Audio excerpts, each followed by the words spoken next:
बिस्मिल्लाहिर्रहमानिर्रहीम। चैनल पर आने का बहुत बहुत शुक्रिया। अगर आपने अभी तक चैनल को सब्सक्राइब नहीं किया तो इसको सब्सक्राइब कर लें ताकि आने वाली वीडियोस की अपडेट सबसे पहले आप तक पहुंच सके।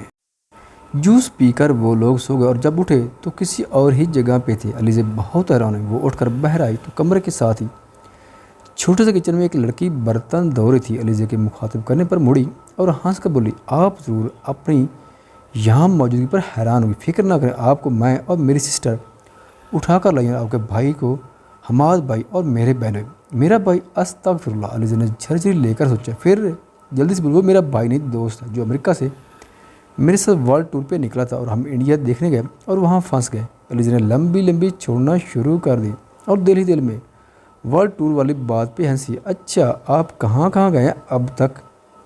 वो दिलचस्पी लेते हुए बोले, दोनों अब किचन की डाइनिंग चेयर पर बैठ गई थी। पहले अमेरिका घूमे, फिर मिस्र गए, फिर इंडिया और अब यहाँ। उसके बाद कहाँ जाएंगे? उसने आगे का प्लान जानना चाहा। मगर अलीज़े तो किसी सोच में गुम थी। क्या हुआ? आप यही सोच रही हैं ना कि वहाँ उस घर से क्यों चोरी तो निकाला आपको? दरअसल वो सीक्रेट हाउस है, वहाँ से यहाँ का फासला भी बहुत ज़्यादा नहीं है। मगर चूँकि वो बॉर्डर क्रॉस करने के लिए मखसूस पॉइंट है तो उसे किसी की नज़र में नहीं आना चाहिए। यही वजह है कि जितने लोग भी बॉर्डर के इधर उधर किए जाते हैं सबको जूस पिलाया जाता है। वो अपनी बात कहकर खुद ही हंसी। उसकी बात सुनकर अलीज़े की भी हंसी निकल गई। वाकई जूस पीकर तो कोई भी आप लोगों के खलूस पर शक किए बिना इधर से उधर पहुंच सकता है। कुछ ही देर में दोनों काफ़ी अच्छी दोस्त बन गई थी। अलीज़े को शुरू से ही उसकी यानी मौजूदा सुतीली मन कभी किसी से दोस्ती नहीं करने दी थी। अमेरिका जाकर बस यूनी और जॉब, दोस्ती का तो टाइम ही नहीं था। ये सादा सी नरम दिल लड़की जिसका नाम तो दुआ शहर था, मगर अलीज़े ने उसे सिर्फ दुआ कहने पे ही इत्तेफाक किया था। अलीज़े के दिल में अपनी जगह बना चुकी थी। उसकी बहन और बहनोई दोनों ही मिलिट्री में थे, मगर वो खुद को नावल्स की हीरोइन की तरह मल्टी टैलेंटेड साबित करने के लिए आर्मी ट्रेनिंग स्कूल में काफ़ी सारे कोर्सेज ज्वाइन करके बुरी तरह फंस गई थी। अब ना छोड़ सकती थी और ना कर पा रही थी। वैसे वो रज़ाकार भी थी। कहीं भी कोई कुदरती आफत या कोई दहशतगर्दी से मुतासरा इलाका होता, वहाँ अपनी एकेडमी की रज़ाकार टीमों के साथ जाया करती थी। हातिम के उठने तक वो लोग बहुत सारी बातें करने के साथ खाना भी बना चुकी थी। अलीज़े भी बहुत सारे दिनों में रिलैक्स थी। उसने हातिम के लिए पास्ता बनाया था। पास्ता बनाते हुए अलीज़े ने उसे हातिम के उसके अपार्टमेंट की बालकनी से आके पास्ता चोरी करके खाने का किस्सा सुनाया तो वो हंस हंस के लौट पोट हो गई। हातिम उठकर बाहर आया तो वह भी जगह बदल जाने पर हैरान हो रहा था। अलीज़े के बताने पर वो भी जूस वाली बात पे हंस पड़ा। खाने के टाइम पे कैप्टन हम्माद और दुआ के बहन बनोई भी आ गए थे। दुआ की बड़ी बहन बुशरा भी बहुत खुश मजाज थी। खाने के दौरान वो लोग हल्की फुल्की बातें करते रहे। कैप्टन के पूछने पर अलीज़े ने हातिम की टाइम ट्रेवलिंग से लेकर मिस्र और इंडिया के एडवेंचर तक के बारे में उन लोगों को तफसील से बताया। हातिम के हीरो और मिस्र के खजाने के बारे में बताने पर वो लोग काफ़ी हैरान हुए थे और उन्हें बताया कि इन लोगों ने भी खबरें सुनी थी, मगर खबरों में ऐसी किसी बात का जिक्र नहीं किया गया था कि अजनबी के लिबास पर हीरे थे और मिस्र की तो कोई भी बात नहीं सामने आई थी। खैर, अब तुम लोगों को क्या इरादा है? कैप्टन ने अलीज़े से पूछा। कुछ नहीं, अब कुछ दिन अपने बाप के पैसों पे ऐश करेंगे और सुतली माँ से प्यार वसूल करेंगे। फिर अपने बाप के ही शिप पर साउथ अफ्रीका जाएंगे। वहाँ के किसी विच डॉक्टर से कोई ना कोई मदद तो मिल ही जाएगी ना। वैसे कैप्टन, जहाँ आपने इतनी मदद की वहाँ थोड़ी सी और कर, मुझे जल्दी निकाह नामे चाहिए। क्या मतलब? सब हैरान हो। मतलब ये कि मैं हातिम को अपना हस्बैंड शो करवाना चाहती हूँ घर जाके, ताकि कोई उसके साथ बदतमीज़ी करने का सोच भी ना सके। तुम जेली के बजाय असली निकाह नामा ही ले लो।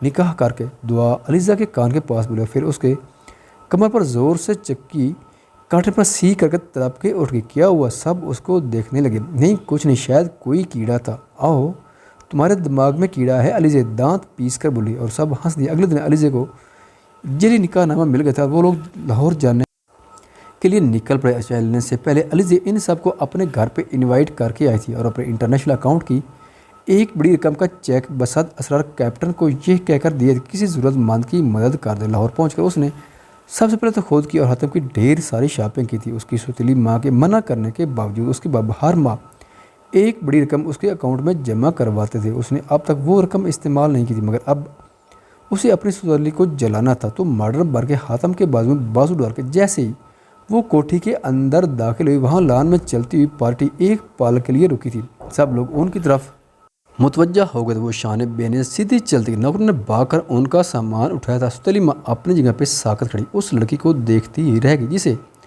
उसने बड़े जतन करके निकलवाया था वहाँ से। वो लोग सीधे अपने कमरे में जाकर रुके थे। हातिम तो उस कमरे को हैरत से देख रहा। इतना बड़ा और शानदार कमरा, फर्श पे रंग का इतना मोटा और नरम कालीन था कि लग रहा था जैसे मखमल पे चल रहे हैं। दीवारों पे सफ़ेद पेंट और बेड पे भी सफ़ेद चादर और ऊपर मैरून और सफ़ेद कम्फर्टर और खिड़की पे सफ़ेद मैरून पर्दे। एक पल के तो हातिम मशहूर सा देखे गया। दीवारों पे अलीज़ा की बड़ी बड़ी तस्वीरें देखकर बोला, अलीज़ा तुम इन तस्वीरों में कितनी प्यारी लग रही हो। क्या मतलब, ऐसे मैं बुरी लगती हूँ? वो साइडों पे हाथ रखे लड़का औरतों की तरफ पूछने लगे। अरे नहीं, मेरा मतलब वो नहीं था। अच्छा, क्या मतलब था तुम्हारा? अरे कुछ नहीं मेरी माँ, तुम ये बताओ कि वो सब कौन थे बाहर और तुम किसी से मिली क्यों नहीं? अभी अपना मूड ख़राब करने का मेरा ज़रा दिल नहीं। सुबह बहुत अच्छों से मिलूंगी और तुम्हें भी मिलवाऊंगी। खाना वो लोग बाहर से खा कर थे, इसलिए अलीज़ा ने नौकरों को सख्ती से मना कर दी थी कोई भी सुबह से पहले उसके कमरे की तरफ ना आए। अच्छा, अब ऐसा है कि बेड एक ही है, दोनों तो सो नहीं सकते, तो एक बंदे को नीचे सोना पड़ेगा। अरे इतने बड़े आधे कमरे जितना बेड है, दोनों भी तो सो सकते हैं। नहीं तुम सो जाओ। और उसे बोल के खुद लाइट बंद करके सोफा वाली साइड पे जाके सोफा कम बेड खोल के उस पर लेट गई और अंदा का लहा अमल सोचने लगी। उसे सुतली माँ को ऐसी ऐसी चोट पहुँचानी थी कि इसकी सारी चालें धरी रही थी। इस प्लान में उसे हातिम की भी ज़रूरत थी। अगली सुबह अलीज़ा के लिए बहुत शानदार थी। वो नमाज के लिए उठी तो हातिम को भी जगा दिया। नमाज के बाद उसने कितनी आंटियों की तरह हातिम का ब्रेन वॉश कर उसे उस घर में मालिक तरह रहने के सारे गोर्स किया और फिर दोनों चेंज करके वॉक लिए निकल गए। वापस आए तो सुतली लान में ही चक्कर काट रहे थे। उन दोनों को देख के तीर की तरह अलीज़ा की तरफ बढ़ी। अलीज़ा इग्नोर करके पास से गुजरने लगी तो उसका बाजू पकड़ के बोली, कौन है ये लड़का? तुम्हारी हिम्मत कैसी हो किसी गए लड़के को घर पे लाने के, फिर उसे अपने बेडरूम में सुलाने की? अलीज़ा को वो पल याद है जब उस सुतली ने अपने लफंगे भांजे के साथ उसे फंसाने की कोशिश की थी और जब अलीज़ा ने उसकी नाक तोड़ दी तो उस औरत ने उल्टा अलीज़ा पर बद किरदारी का ठप्पा लगाकर उसे उसके बाप के सामने जलील किया था। उसके बाप ने भी उस औरत के कहने में आकर अपनी अकलौती बेटी पर यकीन करने की बजाय उसे खाली याद बेयारो मददगार मुल्क से बाहर भिजवा दिया था। अगर उसकी माँ की प्रॉपर्टी वहाँ ना होती तो उसका पता नहीं क्या हाल होता। इस सब को याद करके अलीज़ा के लहू में शरारत दौड़ने लगी। उसने सुतली का वो हाथ जिससे उसने अलीज़ा का बाजू जकड़ा हुआ था मरोड़ के झटक दिया और उसका मुंह दबोच कर हल्की आवाज़ में गुर्राई, मेरे ही घर में खड़ी होकर मेरा खाती और मुझ पर भौंकने की तुम्हारी हिम्मत कैसी हो? अपनी औकात में रहकर बात करना मुझसे। अब मैं वो अलीज़ा नहीं हूँ जिसे तुमने बड़ी आसानी से चाल चल कर निकलवा दिया था। ये मेरी माँ का मेरे नाम का। दोबारा यहाँ अपने 2 टके के जानों को बुलाकर पार्टी करने का सोचना भी मत। इतना पार्टीज का शौक है तो अपने बाप को उस डरबे में जाकर जहाँ से मेरा बाप तुम्हें मेरी नौकरानी बनाकर लाया था और मेरी पर्सनल लाइफ के बारे में सवाल करने का अब मेरे बाप को भी नहीं है। चल अब हट रास्ते बना। उस काली बिल्ली सुबह सुबह ही रास्ते में आ गई। इतना कहकर उसे एक साइड पे धक्का देकर हाथ जड़ती हुई अंदर की तरफ चल दी। हातिम अपनी हंसी जब्त करता चुपचाप साथ चलने लगा। हाल में डाइनिंग टेबल पर जाके बैठी तो नौकरों की फौज इकट्ठी हो गई। शेफ ने नफा से उन दोनों के आगे ऑरेंज जूस ला कर जूस पीते हुए उसने सबका हाल अहवाल पूछा। हातिम के बारे में बताया कि वो उस घर का नयाब मालिक है और उसकी इज्जत में कमी नहीं होनी चाहिए। नौकर तो पहले भी सब अलीज़ा को पसंद करते थे और अभी भी जो सुतली की दरख्त करके वो अंदर आई थी वो तो गिलास वाल से सब ने देखी थी। उस औरत को कोई भी पसंद नहीं करता था, ना आया के रूप में ना मालकिन के। अलीज़ा के वापस आने पे सब बहुत खुश थे। जूस पी कर दोनों कमरे में आ गए और थोड़ा रेस्ट करके तैयार होकर दोनों नाश्ते की टेबल पे आए थे। अलीज़ा तो हैरान हो गए इन हराम खोरों को देख रहे थे जिन्होंने इधर डेरे डाले हुए थे और वो सब यकीनन सुतली के रिश्तेदार थे। 20 लोगों की डाइनिंग टेबल और सिर्फ 4 कुर्सियाँ खाली थी। सुतली अपनी रेशमी साड़ी का पल्लू संभालती हुई अभी सरबराही कुर्सी पर बैठने ही लगी थी कि अलीज़ा ने टांग मारकर कुर्सी पीछे हटा दी और ये सुतली धड़ाम से ज़मीन बोस। अरे ध्यान से आया जी, ज़बरदस्ती दूसरों की जगह संभालने की कोशिश करे तो ऐसे ही होता है। अगली बार ध्यान से किसी और कुर्सी पर बैठना। 2 लड़कियों ने आगे बढ़कर उसके बाजू पकड़कर उठाया था और वो झटके से बाजू छुड़ा कर तन फन करती वहाँ से वॉक आउट कर गई। अलीज़ा हातिम को उस कुर्सी पे बैठने का इशारा करती उसके साथ वाली कुर्सी पे बैठ गई। शेफ अलीज़ा से नाश्ते का पूछने आया तो वो ऊंची आवाज़ में बोली, अरे मेरी सुतली माँ ने इतने सारे फ़कीर बुला के रखे हैं, पहले उनको दोनों बेचारे भूखे होंगे बहुत। ए लड़की तुम हो कौन? कब से देख रही हूँ चप्पड़ चप्पड़ किए जा रही हो। हम तुम्हें शक्ल से फ़कीर लगते हैं? एक पानशुदा मुंह वाली बड़ी भी तनका बोली, मैं तो जो को भी बड़ी भी, लेकिन तुम लोग तो शक्लों से ही फ़कीर लग रहे हो। इस आया को मेरे बाप ने सर पे बिठा लिया और वो अपनी औकात भूल गई और अपने ख़ानदान के सारे फ़कीर मेरे घर में जमा कर लिए।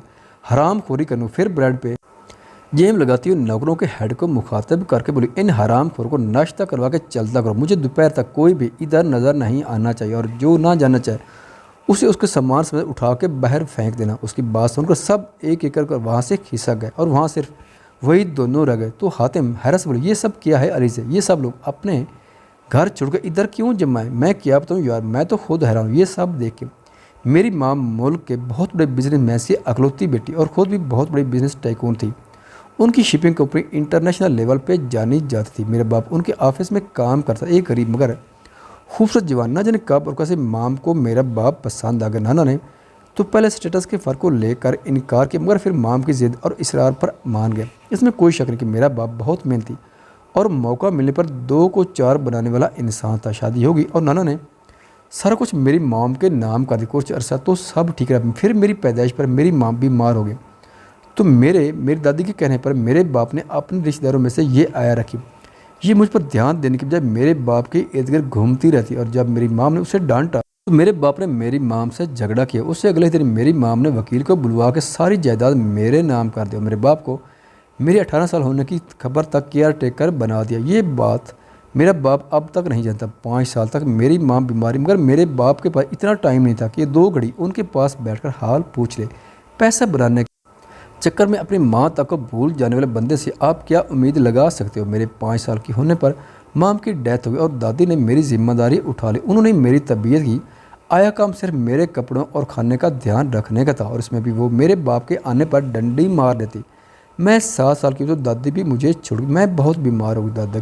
दादी की वफ़ात के बाद मेरा बाप आया था कुछ दिन रहने, तब भी मैंने जिद करके स्कूल चेंज कर लिया जिसके बारे में मुझे अपने क्लास फेलो से पता चला था कि वहाँ मार्शल आर्ट्स भी सिखाते हैं। मैं पढ़ने के साथ साथ मार्शल आर्ट्स की ट्रेनिंग भी लेती रही और फिर मुझे जासूसी नावल पढ़ पढ़ के ताले खोलने का भी शौक़ चढ़ा जिसे मैंने चोरी चोरी अपनी पॉकेट मनी से पूरा किया। घर पे मैं बिल्कुल खामोश रहती थी, आया से दबी हुई और बाहर सारी फ्रस्ट्रेशन मार्शल आर्ट्स की क्लास में निकाल देती थी। मैं 2 दफ़ा ब्लैक बेल्ट चैम्पियन हूँ और मेरे घर में किसी को नहीं पता, किसी के पास टाइम ही नहीं था जानने को। ना मेरे बाप ने कभी मुझ में दिलचस्पी ली, ना कभी आया ने पूछा। हाँ, मगर मुझे किसी से दोस्ती करने की इजाज़त नहीं थी। बस इसी बात पे मैं ऊंचा बोली तो आया ने मुझे पे हाथ उठाया और मेरे बाप के आने पे पता नहीं क्या पट्टी बनाई कि वो इसे निकाह कर मेरी माँ बनाकर वापस चले गए। उफ, मैं भी क्या स्टोरी लेकर बैठ गई हूँ। अली ने बोलते बोलते चौंकी। उससे शर्मिंदगी भी हुई थी कि बेइख्तियार में हातिम को सब बता दिया। हातिम उसके पास बैठा और उसके साथ पकड़कर बोला, अली जी मुझे बहुत अच्छा लगा, तुमने मुझे इस काबिल समझा कि इस दबंग लड़का अली जी के पीछे छुपी मासूम सी गुड़िया से मिला दिया। वो उसकी नाक दबाता हुआ बोला तो वो हंस दी। अच्छा एक बात बताओ, तुमने अपनी प्रॉपर्टी वापस क्यों नहीं मांगी? चुपचाप क्यों सब छोड़ के चलेगी? मैं 21 की होश क्यों? चाहते तो बाप को ही चलता करते जब मुझ पर इल्ज़ाम लगा। पर मुझे अभी बिजनेस सीखना है, फिर सबको तारे दिखाऊंगी। अभी ऐश कर लें सारे, चलो तैयार हो जाओ, तुम्हें अपना शहर घुमा के लाती है। दोनों तैयार होकर कमरे से बाहर निकले तो सामने लान में रश लगा होता, रंग बिरंगी बोली और सामान के ढेर लगे होते। वो लगता है फ़कीर जानने की तैयारी में है मगर उनकी अन्नदाता रोक रही है। अलीज़ा ने सुतली की तरफ आंख से इशारा किया जो हाथ हिला हिलाकर कुछ कह रही थी उनसे। अलीज़ा के बाहर आती ड्राइवर ने भागकर उसकी गाड़ी पर से कपड़ा हटाया।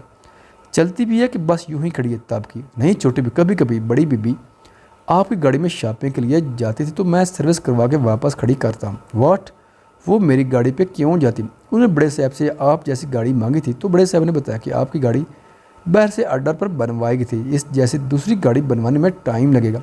तो उन्होंने आपकी ही गाड़ी मांग ली जिस पे बड़े साहब ने कहा कि आपने जिद करके अपनी पसंद की डिज़ाइन करवा के बनवाई थी, वो या तो कोई और ले लें और अगर उसका ही शौक़ है तो कभी कभी उसी पे चली जाया करें बाहर। ओ खुदा, इस औरत की जलन बाप तो छीन लिया, अब मेरी चीज़ों पे भी नज़र है उसकी। चलो हातिम, उससे तो वापस आकर निपटोगे। अभी वो लोग गाड़ी में बैठने ही लगे थे कि वो फैशनेबल लड़कियाँ लान में से भागी भागी आएँ। है अलीज़े कैसी? वो दोनों ज़बरदस्ती अलीज़े के गले लगी। अरे पीछे हटो, कौन हो तुम लोग? उसने दोनों को पीछे हटाया। अरे हम तुम्हारी कज़न्स हैं। वो फीकी सी हंसती बोली, कज़न? जहाँ तक मुझे याद है मेरी माम अगलौती थी और शायद मेरा बाप भी। तो तुम लोग कैसी मेरी कज़न? वो उन्हें घूरती हुई बोली, अरे हम फिज़ा आंटी की बाजी हैं, तुम्हारी स्टेप मदर की, और तुम्हारी होने वाली निंदे भी। ओह अच्छा, तो ये बात है, तुम लोग मेरी आया की रिश्तेदार हो और तुम लोग मेरे निंदे हो। वो अल्फाज को खींच कर बोली, अब ये भी बता दो कि निंदे कैसी हो? अरे तुम्हें पता नहीं, पिछली बार जब अंकल आए थे तो फिज़ा आंटी ने हम सब की दावत की, तब तुम्हारे और मेरे भाई के रिश्ते की बात हुई थी। अंकल ने बोला था मंगनी तुम्हारे आने पर ही होगी। हम अच्छा कौन है तुम्हारा भाई, ज़रा दर्शन तो करवाओ। वो शैतानी हंसी हंसते हुए बोली। उनमें से एक भागी गई और एक लंबे तिरंगे अव्वल और जलोल हुलिये वाले लड़के का बाजू पकड़ के लिया। पान से रंगे हुए होंठ, गंदे बालों की पोनी बनाई हुई और हाथों में रंग बिरंगे ब्रेसलेट। अलीज़ा को बहुत घिन आई उससे, और जब वो पास आया तो अलीज़ा ने उसे पहचाना कि ये तो वही लड़का था जिसने उसे छेड़ा था, और अलीज़ा ने उसकी नाक तोड़ दी थी। फिर उसकी वजह से सुतली ने उसे घर से निकलवाया था। अलीज़ा के पास आके अपने गंदे दांतों की नुमाइश करते हुए लुफराना अंदाज में बोला, आ गई तुम डार्लिंग, चलो आओ अपनी सास से तुम मिल लो, कहा था ना तुम मेरी बनोगी, चलो मेरे साथ। जैसे उसने अलीज़ा का बाजू पकड़ने की कोशिश की, हाथ ने बीच में से उसका हाथ पकड़ लिया और बोला, मेरी बीवी को हाथ लगाने की गलती मत करना, इसने तो तुम्हारी नाक तोड़ी थी, अब मैं एक एक हड्डी तोड़ूंगा। ये कहकर उसे उठाकर सर से ऊंचा किया और लान की तरफ पटक दिया। वहाँ तो ऊधम मच गया। रंग बरगी चीखें मारकर सब उस लड़के की तरफ भागे और देखकर एक दूसरे के हाथ पे हाथ मारकर हंसते हुए दोनों ने आंखों पर काले चश्मे लगाए और गाड़ी में बैठकर बाहर निकल गए।